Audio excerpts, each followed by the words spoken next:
As always, whenever I give a talk, I like to preface it by saying any opinions or stupid things said today by me are strictly my own opinions and not those of my employer, so all the OUP people in the room can relax.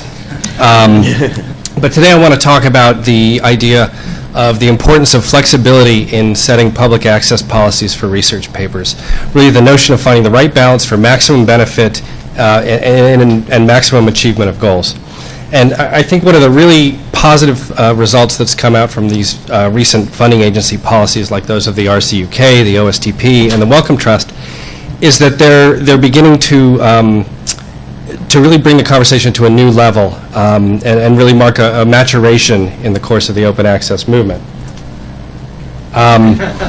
So for a lot of us, we've spent the last decade arguing back and forth between committed open access advocates and publishers, and the majority of researchers just kind of went about their business. Funding agency and government policies have a direct impact on researchers.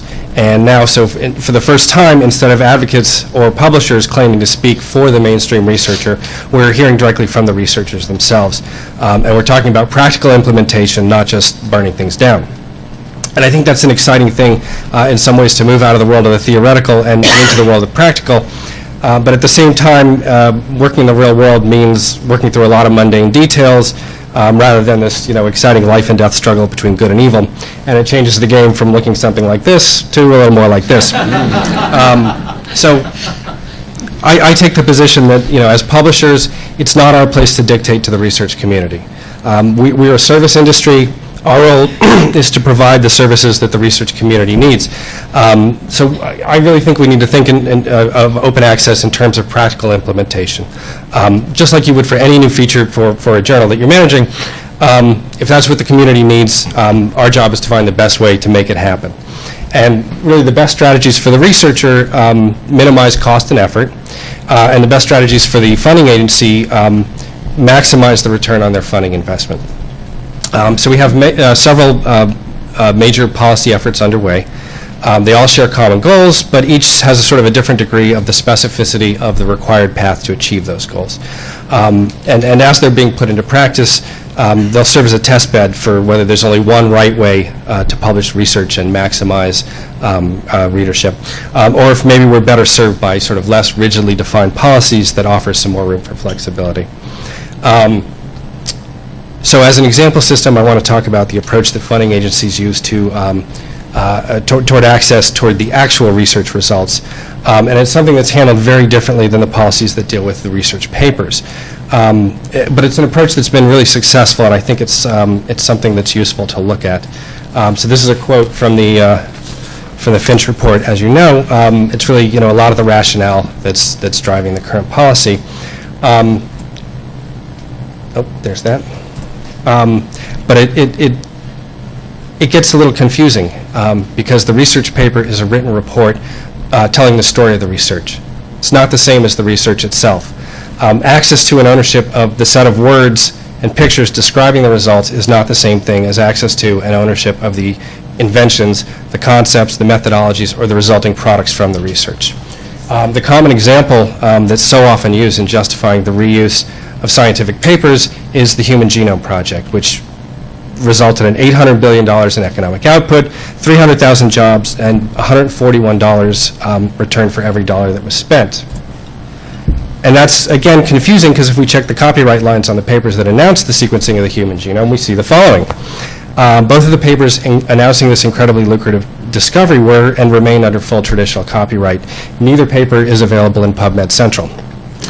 The economic bounty that arose from sequencing the human genome didn't come from reuse of the papers announcing the feat. It came from a reuse of the methods, the ideas, and the sequence data itself, which was indeed made freely available. And that seems an obvious point, but it's also a point that very few seem to talk about very often. If unfettered public access to research results really does drive scientific progress and the betterment of society, then why are we focusing so much on the stories written about those results rather than the results themselves? So The greatest barriers to public access to those results come not from copyright or publishers, but from patents and researchers themselves in their institutions. Harvard is a school which has an open access mandate that states they quote, have an essential responsibility to distribute the fruits of our scholarship as widely as possible, and they charged others nearly $14 million in 2011 for access to those fruits behind their patent paywall. University of California system made over $100 million in technology transfer that same year. So if you truly believe that progress is impeded by a lack of unfettered public access to research results, then researchers should look less at copyright and publishers and focus instead on patents and maybe look in the mirror. That said, though, the reality is a little more nuanced than that. Funding agencies have these sort of different approaches to these policies on access to the research itself, and there are actually good reasons behind these policies. There's some practical reasons to think about. The RCUK, the Wellcome Trust, the U.S. government, they're all sort of suggesting researchers freely release their data, but they offer this great deal of flexibility, including the option for recipients of their grants to lock up data and discoveries behind patent paywalls. And the success of these types of policies shows that just making everything free in every way possible is maybe not the only approach to driving progress. Research funding agencies generally have a reason for existing. The RCUK lists their goals as increasing growth, prosperity, and well-being of the UK. Wellcome Trust is dedicated to improvements in human health and animal health. The NIH to seek fundamental knowledge and apply it to enhance health. The NSF to advance the progress of science and advance national health, prosperity, and welfare. To accomplish these goals, funders need to attract the best minds to focus on important challenges, to drive innovation, and at the same time to be as efficient as possible to get the most bang for their research funding buck. If you look at the Bayh-Dole Act, that allows researchers and their institutions to own the intellectual property that they discover using U.S. federal research funds. And this has been hailed as one of the most effective and important pieces of legislation of the last half century. It's in society's best interest for the best and the brightest minds to see research as a viable career. If we eliminate the potential rewards from discoveries, if we block researchers from spinning their research off into a company and being rewarded for excelling, then we'll likely drive out even more of the best and brightest minds away from the research world and into the business world. The potential rewards offered the universities of California, the Harvards, through these technology transfer arrangements helps drive them to approach the problems that the research funding agencies want approached. Society also benefits when someone makes the investment to turn raw discoveries into usable products. And we know that industries like pharma, they're loath to make that investment unless they're offered the exclusive rights to exploit the resulting product. So we have to balance access with economic enticements to really drive the progress that we're seeking. And the reward, beyond the gain to the funding nation's economy through jobs, through tax revenue, is that through patent licensing, we ask corporations and entrepreneurs to reinvest in the research community, to reinvest in the community that produces the raw results that's driving their wealth, returning funds for more research without any further funding agency spending. For the funding agency, this adds efficiency. It's like the old saying, if you give a man a fish, he eats for a day. If you teach a man to fish, he eats for a lifetime. So if you give a researcher a grant, the funding ends when the grant ends.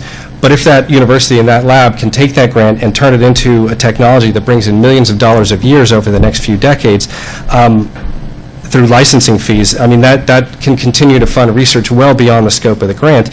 And that means the funders made a really wise investment. Really, when the system does this and brings in more funding from outside sources like the commercial sector, that means more research gets done at less cost to the funding agency. So the question is, can we apply those same sort of principles to scholarly publishing? The goals of the funding agencies are clear: maximize dissemination of knowledge.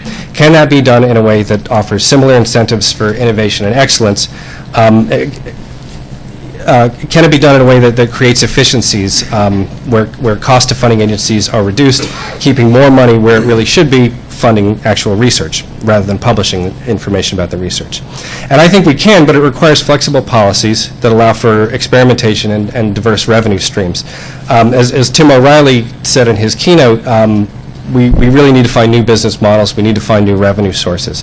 But a lockdown system where everything has to follow a prescribed path is a stagnant system. There are no incentives or rewards offered for improving things.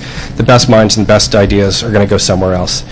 Rigidly limited systems can also increase costs to the funding agency and may greatly reduce diversity in the market. So a policy that strictly dictates that journal support can only come through one revenue stream, author charges, cuts off other streams of support, and it puts the entire financial burden directly on those paying those author charges, basically the funding agency and the researcher. I think there's not a really good deal of understanding about how journal finances work, how journals earn their money. And this is on the publishing industry. We've been incredibly opaque about the finances of our journals. As an example, just yesterday, a prominent researcher commented on the Scholarly Kitchen that advertising revenues for the entire scholarly publishing industry probably amounts to maybe a few $1 million a year. He's off by several orders of magnitude. But this lack of clarity on the part of publishers really results in this poor level of data that's being used to drive policy, and that puts us in a very dangerous situation. And this is a number that's very often used, $10 billion. $10 billion, journal publishing is a $10 billion a year industry. Sometimes the figure is used for just STM publishing, sometimes for the industry as a whole. I'm not sure exactly where the number comes from, but the Outsell industry estimates came out in 2012. The 2012 STM report states that annual revenues from English language STM publishing in 2011 was $9.4 billion. So let's start there, but that number doesn't tell us the whole story. And what I've been trying to get a sense of is what percentage of that figure comes from academic subscriptions, and what comes from other sources. If the funding agency wants to replace subscription spending with author charges, can we enhance those other revenue streams and thus raise the efficiency of that investment? Still a bit murky. I've asked a variety of colleagues, and the numbers vary quite a bit. Estimates that 15% of revenues come from non-subscription sources to 60%. Outsell in their report uses numbers that come from a RIN study from 2008 that estimate 68 to 75% of journal publisher revenue come from academic subscriptions. I think that number may be a little out of date. Things have changed quite a bit since 2008. And there's no listing in their percentages for things like secondary rights licensing. They're not really accounted for, so I'm not sure how that factors into it. A recent article in The Economist, though, put 2011 subscription revenue at $6 billion. So, if that's accurate, that's a pretty significantly different number than the $10 billion that's used in a lot of projections, and it means quotes like these may be off by as much as 40%. But it's a really important figure to try and understand if you want to maximize the bang for your buck. Any money that's spent supporting the communication of research results is money that's not spent generating new results. If more than a third of journal revenue comes from streams other than subscriptions, then I think that offers a really valuable strategic direction for both cost savings and for driving scientific progress. So the question is, where does that $3 billion come from? Some of it comes from corporate subscriptions, but the rest is what we call non-subscription revenue, strangely enough. Things like advertising, secondary rights licensing, reprints, resale of content through aggregators. On a per-journal basis, the amounts from these non-subscription revenue streams seem to vary pretty wildly. And I've worked with journals where these streams make up less than 1% of total revenue, and I've worked with journals where they make up greater than 50%. Don't be so quick to assume this only applies to medical journals. I know humanities journals who do such a really good job of licensing their content that it's really allowed them to keep their subscription prices very low, which is particularly important in a community that's not funded at the sort of levels that the medical or engineering or some of these other communities are. So if non-subscription revenue significantly subsidizes both subscription prices and article processing charges, then we have to avoid policies that eliminate these streams. To quote Joe Esposito, who wrote recently, when a business loses a revenue stream, it squeezes the other streams a little bit harder. So any policy that requires the CC BY Creative Commons license like that of the Wellcome Trust or the RCUK runs into some raised costs here. CC BY allows for unlimited commercial reuse of published articles. So under CC BY, there's no longer any need to pay for reprints, for aggregation, or for resale rights. CC BY also puts advertising revenue in jeopardy as well. The internet tends to favor aggregation of content over individual content sources. And that's why so few bloggers can earn a living from advertising, yet the Huffington Post can collect all the stuff they write, put it in one spot, and make an advertising fortune.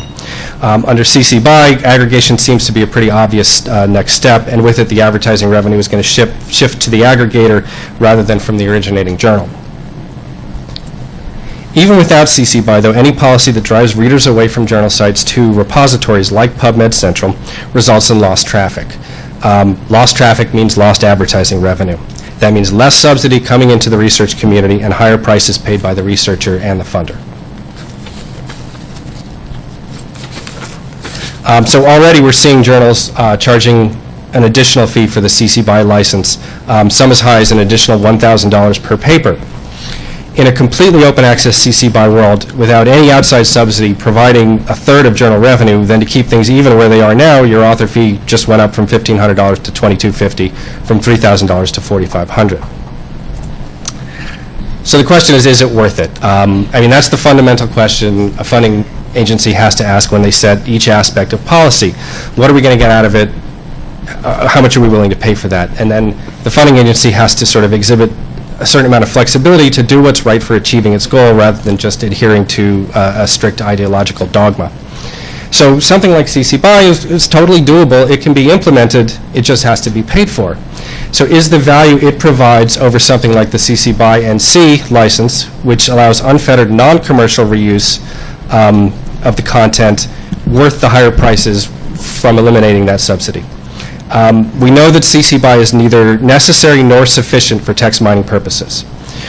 The Wellcome Trust lists some things on their website of why CC BY is important to them, allowing someone to sell their own translation of an article, to take an image from a published paper and post it on Wikipedia, or if someone wants to put up a copy of that CC BY that paper on their website, they can run Google ads next to it. But are those things really important enough to increase your article charge budget by half again as much? Is helping a blogger make pocket change through Google ads really the best use of research funding? Is it better instead to put that money into doing more research and letting these sort of would-be aggregators, resellers, and entrepreneurs pay their fair share into the system that they're relying upon to earn their own wealth?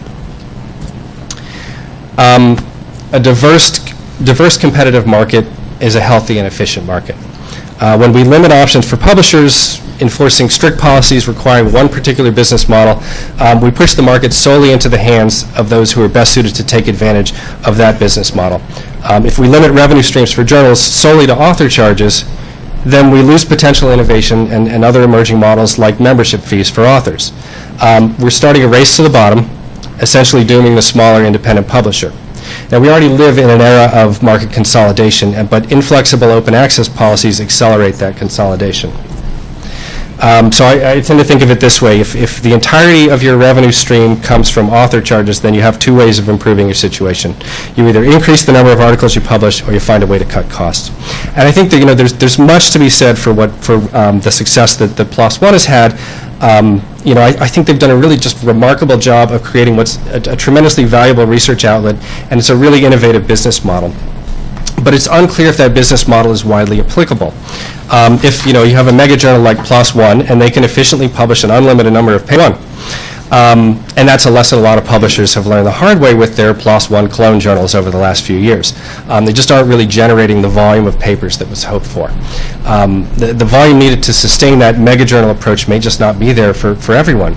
So if you can't or you don't want to increase quantity on an article level in one journal, then you have to think in terms of quantity generated by lots of journals, and that means the biggest publishers have the advantage. On the other hand, you can reduce costs, and you can do that two ways. You either reduce the quality of the services that you offer authors and readers, or you find cheaper ways to provide that same level of quality, and again, economies of scale come into play. Now, if you're an independent research society, you publish one journal, and you want to hire an in-house IT specialist, your one journal has to pay the entire cost of that person's salary and overhead. If you're OUP, you publish 300 journals. Those costs are now split 300 ways. We have an advantage. If you're a small university press, you publish 8 journals, and you want to build in a new technology for your readers and your authors, then your journals each share 1/8 the cost of that effort. If you're Elsevier, you spread that cost over 2,000 journals. And that's why so many formerly independent research society publishers are now partnering with big publishing houses that can offer these economies of scale. The days of the small independent university press or society publisher may already be drawing to a close, but strict limiting open access policies will speed their demise and concentrate power in the hands of a small number of big entities. I'll finish here. If you know anything about evolution, you know that diverse ecosystems are healthier than homogeneous ones. Monopolies are bad for both content producers and consumers. So we need policies that offer sustainability for more than just the biggest players in the market. We need rational policies that maximize efficiency, that reward innovation. Policies that don't cut publishers off at the knees as we try and seek different revenue streams. And that's good not just for publishers, but it's good for funding agencies. It's in their best interest as well. Because every dollar that's not spent on author fees or subscriptions is another dollar that can be put into more research. So I just want to conclude saying there may be more than one right way to maximize access to research paper. And the fewer limits that block experimentation, the better. So that's it.